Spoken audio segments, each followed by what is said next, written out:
At least some employees were killed, officials said. But the exact death toll and the cause of the explosion at Accurate Energetic Systems were not yet known. At least 19 people remain missing after a powerful explosion ripped through a central Tennessee ammunition plant early Friday, rattling residents for miles and leaving a half-square mile of fiery, smoking debris that could still trigger more explosions. Officials said it wasn't yet clear what had caused the blast, which destroyed an entire building at the facility. "It's gone," Sheriff Chris Davis of Humphreys County said, adding that the extent of the death toll remained unclear. "I can tell you we are missing 19 souls right now," he said.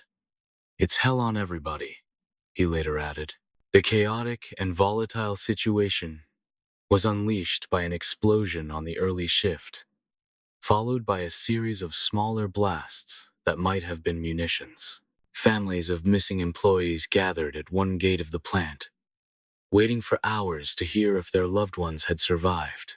The 1,300-acre campus is roughly 60 miles west of Nashville, near the border of Hickman and Humphreys counties, in a rural wooded area just off Interstate 40.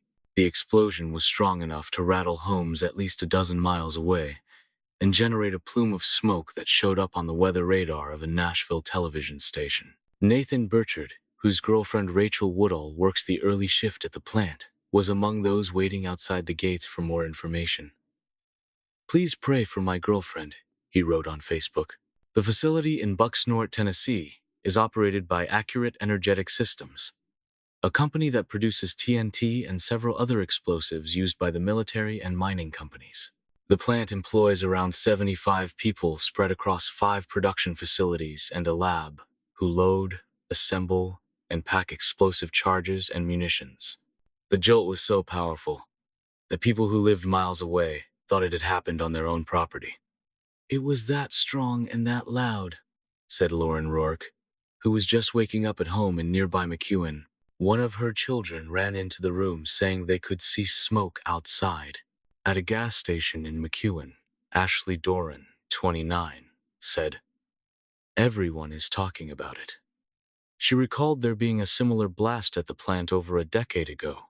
Sheriff Chris Davis emphasized that the search and investigation will be ongoing throughout the night.